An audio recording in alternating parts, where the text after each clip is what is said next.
Hello dear friend, this is Ashish Charles. Today we are going to discuss chemical properties of aromatic carboxylic acid पे आज हम बात करने वाले हैं। तो हम वही आपका हेडिंग बना लेते हैं। 18 हो गई आज। तो आज का जो टॉपिक है वो है हमारा chemical properties of aromatic carboxylic acid. तो एरोमेटिक कार्बोक्सिलिक एसिड जिसमें बेंजीन रिंग पर COH ग्रुप लगा होता है वो आपके एरोमेटिक कंपाउंड कहलाते हैं। और एरोमेटिक कार्बोक्सिलिक एसिड में बेंजोइक एसिड के एग्जांपल में भी हमें आपको पढ़ना है। तो हमने आपको बताया था कि बेंजोइक एसिड ये एक आपका एरोमेटिक कार्बोक्सिलिक एसिड है, क्योंकि ये बेंजीन रिंग से COH ग्रुप जुड़ा है तो ये एरोमेटिक रिंग से जुड़ा है, तो एरोमेटिक कार्बोक्सिलिक एसिड है। तो ये कई टाइप की रिएक्शन देता है। ये वाले बॉन्ड टूटने की वजह से रिएक्शन, तो ये हमने पीछे कई टॉपिक्स कई यूनिट्स में कवर करा चुके हैं। और OR-H के बीच टूटने की वजह से होने वाली ये वाले बॉन्ड टूटने की वजह से Na या NaOH से यहाँ पे कराते थे, इससे कराते थे तो PCl5 PCl3 और SOCl2 से कराते थे। फिर गर्म करते थे तो COH उड़ जाता है, या डिकार्बोक्सिलेशन वाली रिएक्शन हमने कराई थी। तो वो चीज़ें हम डिस्कस कर चुके थे। अभी जो हम बात कर रहे हैं वो मेन फोकस हमारा एरोमेटिक रिंग पर रहेगा, क्योंकि इस तरीके की केमिकल प्रॉपर्टीज हम एलिफेटिक वाले पार्ट में भी कर चुके हैं। तो दोबारा से पढ़ने का मतलब नहीं है, पर फिर भी अगर टाइम लगेगा तो हम डिस्कस कर लेंगे। अदरवाइज हम बात कर रहे हैं due to reaction due to benzene nucleus. Benzene ring की वजह से जितनी रिएक्शन होती है उन रिएक्शन के बारे में हम मेनली बात करेंगे। तो बेंजीन रिंग एक एरोमेटिक कंपाउंड है, और aromatic compound aromatic electrophilic substitution reactions देते हैं। एरोमेटिक इलेक्ट्रोफिलिक सब्स्टिट्यूशन रिएक्शन जिसमें जनरली जो रिएक्शंस आती हैं वो आती हैं halogenation, nitration, sulphonation, Friedel-craft alkylation और फ्रिडल-क्राफ्ट एल्काइलेशन। तो बेंजीन रिंग की वजह से मैं आपको शॉर्ट में यहाँ पे समझा रहा हूँ, फिर मैं मैकेनिज्म पे बात करता हूँ। और कल मैंने आपको जो कल की क्लास हमारी थी लास्ट क्लास पार्ट 1 इसका जो पहला वाला था, उसमें हमने देखा था कि ये मेटा डायरेक्टिंग होते हैं, तो मेटा पोजीशन पे ये अटैक करते हैं इलेक्ट्रोफाइल। तो हम उसके बारे में भी डिस्कस करते हैं। तो ये आपका फंक्शनल ग्रुप है। कोई भी फंक्शनल ग्रुप जब बेंजीन रिंग से जुड़ा होता है इसी को डायरेक्टिंग ग्रुप कहते हैं, और यही डिसाइड करता है कि आने वाला ग्रुप कौन सी पोजीशन पे अटैक करेगा। अब इसके पड़ोस वाली पोजीशन जो होती हैं ये ऑर्थो, ये अपोजिट वाली पैरा, और जो बची पोजीशन है वो मेटा पोजीशन है। तो मेटा डायरेक्टिंग ये फंक्शनल ग्रुप ये मेटा डायरेक्टिंग है। मल्टीपल बॉन्ड वाले वैसे भी मैंने कहा था मेटा डायरेक्टिंग होते हैं। तो मैंने क्या कहा, कौन कौन सी रिएक्शंस जनरली जो चलती हैं वो कौन कौन सी चलती हैं। पहली हो गई आपकी हैलोजिनेशन। हैलोजिनेशन में हम हैलोजन से रिएक्शन करवाते हैं। तो हमने यहाँ पे इसकी रिएक्शन Cl2 वगैरह से कराती AlCl3 भी इस AlCl3 की प्रेजेंस में। तो इस मेटा पोजीशन पे रिएक्शन होनी है, तो यहाँ से H+ हटेगा, प्लस वाला इलेक्ट्रोफाइल हट रहा है, प्लस वाला उसकी ज़िंदगी में आएगा। तो किसी का आना और किसी का जाना सब्स्टिट्यूशन कहलाता है। लेकिन अगर किसी पॉजिटिव वाले की वजह से होता है उसे इलेक्ट्रोफाइल कहते हैं। इलेक्ट्रॉन को चाहने वाला इलेक्ट्रोफाइल है। तो यहाँ से H+ और यहाँ से Cl नेगेटिव, क्या बाहर हो जाएगा आपका HCl, और जो आपका प्रिपेयर होने वाला है वो क्या बनने वाला है COOH, और मेटा पोजीशन पे क्या आ जाएगा आपका Cl। H+ तो चला गया और उसकी ज़िंदगी में कौन आ गया Cl पॉजिटिव। इसका नाम आप क्या कह दोगे, मेटा क्लोरो बेंजोइक एसिड। आपको लैंग्वेज लिखना हो तो हम लैंग्वेज पे भी बात कर सकते हैं कि in the presence of AlCl3 benzoic acid, ये क्या है आपका बेंजोइक एसिड है। तो in the presence of AlCl3 benzoic acid react with chlorine and form Meta chloro benzoic acid. तो हम ये प्रिपेयर कर सकते हैं। दूसरी रिएक्शन के बारे में अगर हम बात करें तो हैलोजिनेशन के बाद हम बात कर रहे हैं नाइट्रेशन की। तो नाइट्रेशन के बारे में अगर हम डिस्कस करें तो HNO3 से हम रिएक्शन कराते हैं, और HNO3 ही है ये, इसको हमने इस फॉर्मेट में लिखा है। हम इसकी मैकेनिज्म पे भी बात करेंगे जब मैं सारी रिएक्शंस बता दूंगा। फिलहाल बस अभी यहाँ ये ध्यान देखूँ। तो H+ और OH नेगेटिव क्या बाहर हो जाएगा आपका H2O, H+ चला गया, NO2+ उसकी ज़िंदगी में आएगा, दैट इज कॉल्ड सब्स्टिट्यूशन। किसी का आना और किसी का जाना इज कॉल्ड सब्स्टिट्यूशन रिएक्शन। तो NO2 ग्रुप जुड़ गया, क्या कह देंगे हम इसे, मेटा पोजीशन पे जुड़ा है, मेटा नाइट्रो, और आपका बेंजोइक एसिड आपका प्रिपेयर हो गया। हैलोजिनेशन, नाइट्रेशन, फिर कराते हैं हम सल्फोनेशन। तो सल्फोनेशन कराने का मतलब होता है H2SO4 से कराते हैं रिएक्शन, और ये रिएक्शन जब हम कराते हैं ये कंसनट्रेटेड H2SO4 की प्रेजेंस में रिएक्शन कराई जाती है। सल्फोनेशन में एसिडिक मीडियम में H2SO4 से रिएक्शन कराते हैं।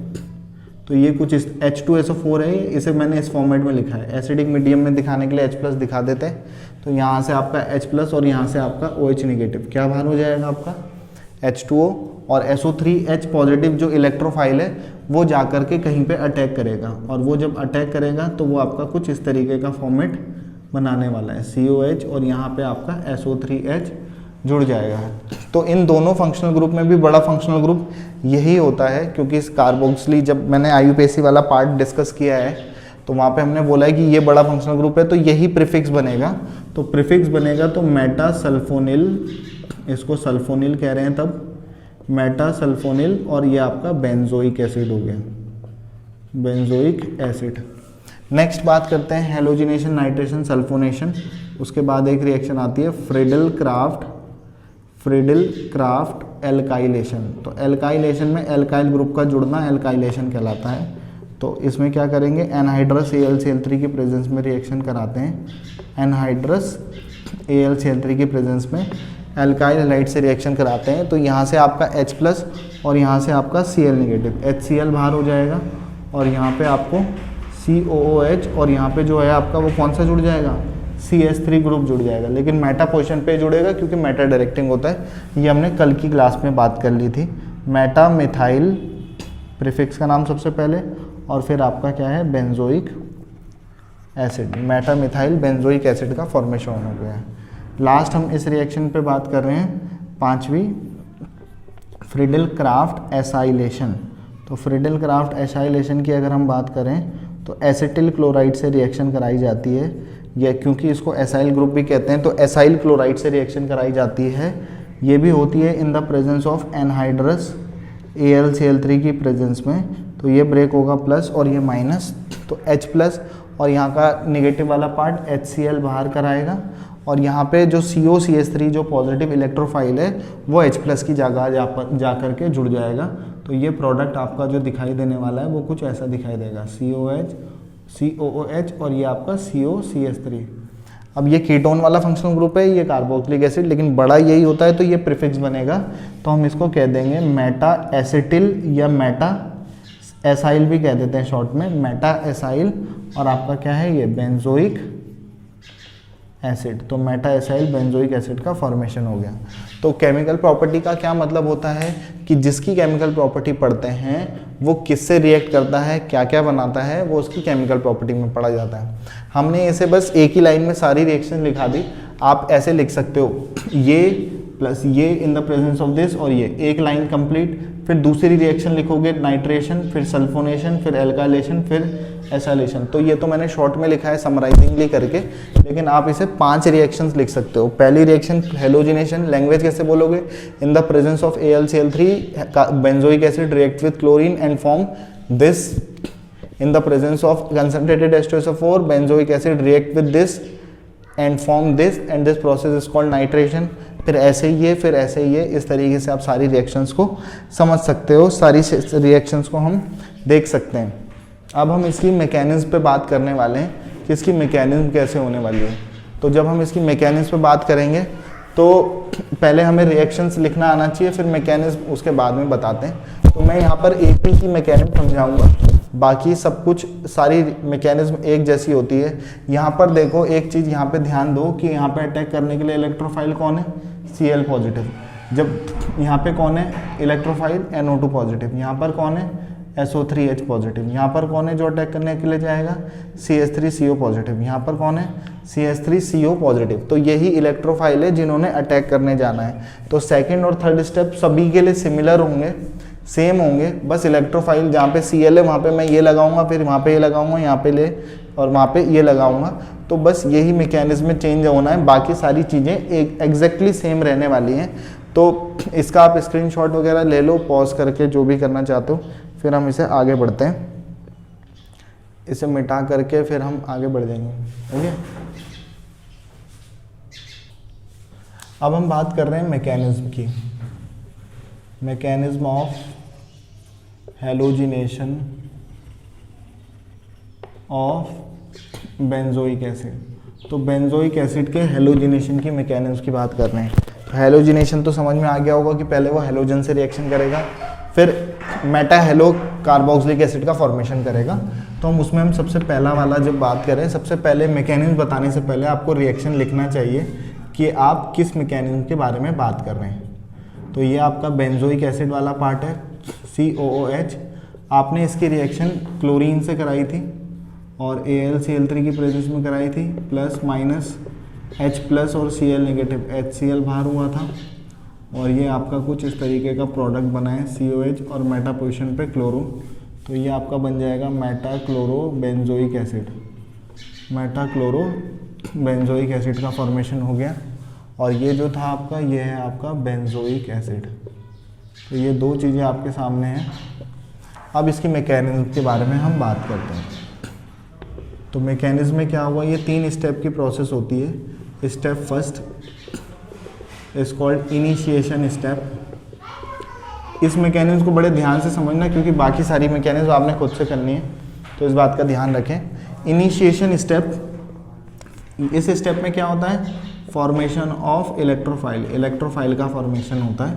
इलेक्ट्रोफाइल का फॉर्मेशन कैसे होगा उसे देखते हैं। तो सबसे पहले जो आपका Cl2 था रीजेंट जिसने अटैक करना था, AlCl3 की प्रेजेंस में करवा रहे थे।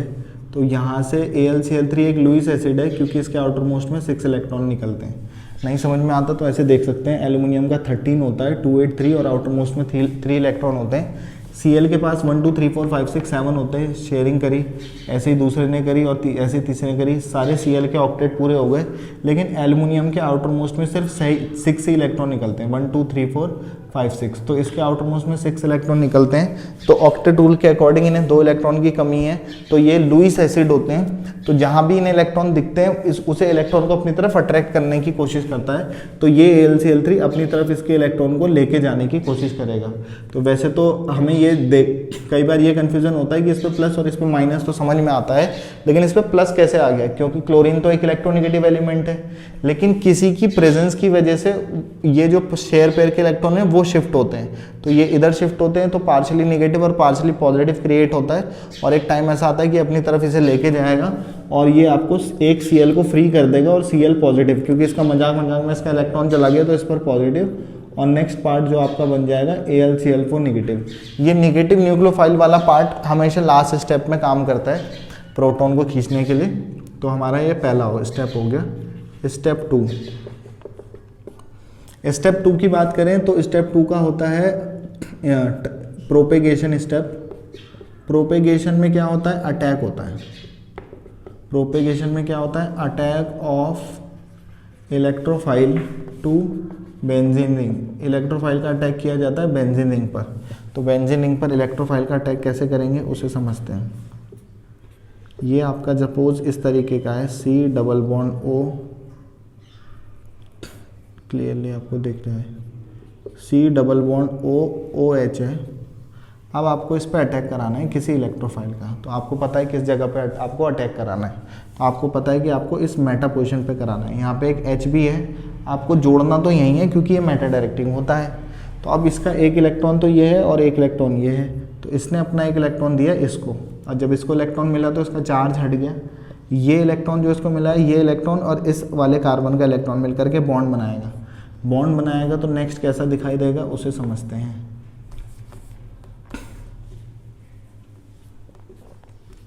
ये आपको कुछ इस तरीके का दिखाई देने वाला है, COOH। ये बॉन्ड अपनी जगह है, ये बॉन्ड अपनी जगह है, यहाँ पर एक H है और यहाँ पर आपका Cl आ गया और मजाक में इसका इलेक्ट्रॉन चला गया तो इस पर पॉजिटिव। अब वो नहीं चाहेगा कि मैं पॉजिटिव के फॉर्म में रहूँ, तो यहाँ पे कुछ रेजोनेटिंग स्ट्रक्चर बनते हैं। क्योंकि कॉन्जुगेशन प्रेजेंट है तो ऐसे बॉन्ड की पोजीशन फिक्स नहीं रहती, ऑल्टरनेटिव प्रेजेंट है, positive single double single double single. तो जहाँ पर भी ऑल्टरनेशन होता है तो बॉन्ड की पोजीशन फिक्स नहीं होती, वो अपनी पोजीशन को चेंज करते हैं, उन्हें डीलोकलाइज बॉन्ड कहते हैं और वो रेजोनेटिंग स्ट्रक्चर का फॉर्मेशन करते हैं। तो ये बॉन्ड एक्चुअली इधर बॉन्ड नहीं, ये इलेक्ट्रॉन एक्चुअली इसको मिला, ये इलेक्ट्रॉन और ये इलेक्ट्रॉन मिलकर के बॉन्ड बनाएगा तो इस पर पॉजिटिव आ जाएगा। तो फिर नेक्स्ट स्ट्रक्चर जो आपको दिखाई देगा वो कुछ ऐसा दिखाई देगा, इधर बॉन्ड, इधर पॉजिटिव, इधर आपका C+OH, इधर आपका H और यहाँ पर आपका Cl। अब वो नहीं चाहेगा तो नेक्स्ट स्ट्रक्चर में कुछ इस तरीके का ट्रांसफॉर्मेशन होगा और नेक्स्ट स्ट्रक्चर की अगर हम देखें तो ये बॉन्ड इधर, ये बॉन्ड इधर, और ये आपका COOH इधर, इसका इलेक्ट्रॉन चला गया तो इस पर पॉजिटिव, इधर H और आपका इधर Cl। तो इनको कहते हैं एरिनियम आयंस। ये तीनों के तीनों जो आयंस हैं उनको कहते हैं एरिनियम आयंस। तो ये एरिनियम आयंस है। अब लास्ट स्टेप की अगर हम बात करें, स्टेप थर्ड की, स्टेप थर्ड में होता है टर्मिनेशन स्टेप। टर्मिनेशन का मतलब समझ में आता होगा, टर्मिनेट करना है रिएक्शन को। इसमें क्या होता है लास्ट स्टेप में, फाइनली होता है replacement of H positive ion, replacement of H positive ion. तो इसमें H प्लस आयन का रिप्लेसमेंट कैसे होता है उसे समझते हैं। तो अगर हम यहाँ ध्यान से देखें तो आपका फाइनली कुछ इस तरीके का स्ट्रक्चर बना था, H और यहाँ पे Cl और यहाँ पे आपका COOH था। अब यहाँ पर जो नेगेटिव वाला पार्ट था, न्यूक्लियोफाइल वाला पार्ट, AlCl4 नेगेटिव, वैसे तो यहाँ से वैसे भी H प्लस निकाल सकता था, पर ये AlCl4 नेगेटिव इस प्रोटॉन को एक्सट्रैक्ट करेगा और ये आपका Cl नेगेटिव और H प्लस, HCl बाहर, और आपका कैटलिस्ट जो था एज इट इज़ AlCl3 जो था वो एज इट इज़ बाहर निकल जाएगा। कैटलिस्ट वैसे भी वो होते हैं जो रेट को बढ़ाते घटाते लेकिन पार्टिसिपेट नहीं करते, लेकिन ऐसा कहना गलत होता है, जो बुक्स में लिखा रहता है पार्टिसिपेट नहीं करते, क्योंकि सबसे पहले तो वही पार्टिसिपेट करते हैं।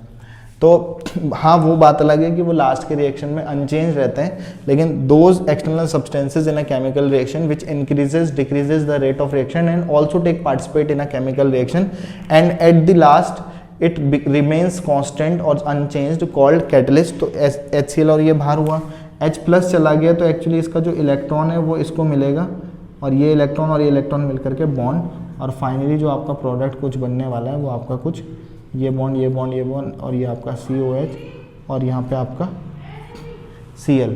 तो ये जो फाइनल प्रोडक्ट आपका था मेटाक्लोरोबेंजोइक एसिड, वो आपका प्रिपेयर हो गया। अब मेटाक्लोरोबेंजोइक एसिड बन गया। अब आपको यहाँ पे ये समझना है कि अगर आप नाइट्रेशन करवाते तो नाइट्रेशन में बस यहाँ पे NO2 पॉजिटिव आता, फिर यहाँ NO2 NO2 NO2 और यहाँ पे NO2 जुड़ जाता। सल्फोनेशन में SO3H और यहाँ पर भी SO3H SO3H SO3H और यहाँ पर भी SO3H SO3H चल रहा होता। फ्रेडल क्राफ्ट एल्काइलेशन में इलेक्ट्रोफाइल CH3 पॉजिटिव वाला था, तो बस यहाँ पे CH3 पॉजिटिव CH3 और एसाइलेशन में COCH3, फिर COCH3 और COCH3। सारी मैकेनिज्म सब कुछ सेम होता, सारी चीज़ें एक जैसी होती, मैकेनिज्म एक जैसी होती। उसमें भी जो निगेटिव वाला पार्ट होता वो H प्लस को एक्सट्रैक्ट करके लास्ट में H प्लस को बाहर करवा देता। तो सबके लिए सेकंड और थर्ड स्टेप बिल्कुल सेम होंगे, बस इलेक्ट्रोफाइल चेंज हो जाएगा, इतना ही डिफरेंस आएगा। अगर कहीं पे प्रॉब्लम आती है तो प्रॉब्लम आएगी फर्स्ट स्टेप में, कि फर्स्ट स्टेप क्योंकि सबके अलग अलग होते हैं, तो फर्स्ट स्टेप को मैं थोड़ा थोड़ा यहाँ पे आपको एक्सप्लेन कर लेता हूँ, बाकी सेकंड और थर्ड स्टेप आप सबके लिए खुद से करोगे। तो मैं यहाँ पे एक एक लाइन में मैं आपको बता देता हूँ, बाकी आपका होमवर्क है और आपकी प्रैक्टिस है। हेलोजिनेशन तो आपको समझ ही गए कि पहले स्टेप में क्या हुआ था, AlCl3 कैटलिस्ट की प्रेजेंस में कराया था, इसने अपने इलेक्ट्रॉन को अपने साथ ले गया, तो आपका इलेक्ट्रोफाइल Cl पॉजिटिव बनाया और AlCl4 नेगेटिव। नेक्स्ट बात करें हम नाइट्रेशन की, तो नाइट्रेशन में HNO3 कंसनट्रेटेड H2SO4 की प्रेजेंस में रिएक्शन कराते हैं। तो यहाँ से क्या होता है, ऐसे ब्रेक होता है, तो ये H प्लस और OH नेगेटिव क्या कर देगा, H2O। और सबसे पहले तो इलेक्ट्रोफाइल पे फोकस करो कि सबसे पहले बनेगा हमारा NO2 पॉजिटिव प्लस आपका OH नेगेटिव और प्लस आपका HSO4 नेगेटिव। नाइट्रेशन के बाद हमने किस पे बात करी थी, सल्फोनेशन। सल्फोनेशन वैसे तो हमने किसी की प्रेजेंस में करवाया ही नहीं था। अच्छा, ये OH नेगेटिव नहीं है, OH नेगेटिव और H प्लस, ये H2O बाहर हुआ होगा और ये H2O बाहर हुआ है, और ये लास्ट स्टेप में H प्लस को एक्सट्रैक्ट करेगा और H2SO4 कैटलिस्ट को अनचेंज कर देगा। सल्फोनेशन की बात करें तो सल्फोनेशन में सिंपली हमने H2SO4 की प्रेजेंस में कराई थी, कोई कैटलिस्ट वैसे यूज़ किया नहीं था, पर H प्लस की प्रेजेंस में करवा रहे थे। H प्लस और OH नेगेटिव H2O, पर ये मत करना, सिंपली बस आप इसे ऐसे ब्रेक करना, SO3H पॉजिटिव और आपका OH नेगेटिव। नाइट सल्फोनेशन के बाद फ्रेडल क्राफ्ट एल्काइलेशन करवाया था आपने, तो फ्रेडल क्राफ्ट एल्काइलेशन कराते समय पहला स्टेप की अगर मैं बात करूं तो CH3 Cl AlCl3 की प्रेजेंस में करा रहे थे। ये अपने साथ लेके जाता, एक तो बनता CH3 पॉजिटिव इलेक्ट्रोफाइल जिसने अटैक करना है, और AlCl4 नेगेटिव लास्ट स्टेप में H+ को बाहर करेगा, जैसे पहले वाले में किया था, Cl नेगेटिव H+ HCl और AlCl3 अलग। नेक्स्ट है आपके पास Friedel Crafts acylation, CH3 C double bond O Cl AlCl3 की प्रेजेंस में रिएक्शन कराएंगे, ये अपने साथ ले जाएगा CH3 CO पॉजिटिव और प्लस आपका AlCl4 नेगेटिव। तो ये इलेक्ट्रोफाइल प्रिपेयर हो गया, ये हो गया, ये हो गया, ये हो गया और ये हो गया। सबके पहले स्टेप शायद समझ में आ गए होंगे। अब इसमें आप सेकंड और थर्ड स्टेप के लिए बिल्कुल सेम वैसे ही चलना है जैसा बाकी की कंडीशन है। तो होप आपको इसमें समझ में आया होगा। इसमें कोई डाउट होता है तो पूछ सकते हो। बाकी फ़िलहाल जी लो अपनी ज़िंदगी, नेक्स्ट क्लास में पियेंगे खून। Have a good day, goodbye, good night, शुभ रात्रि।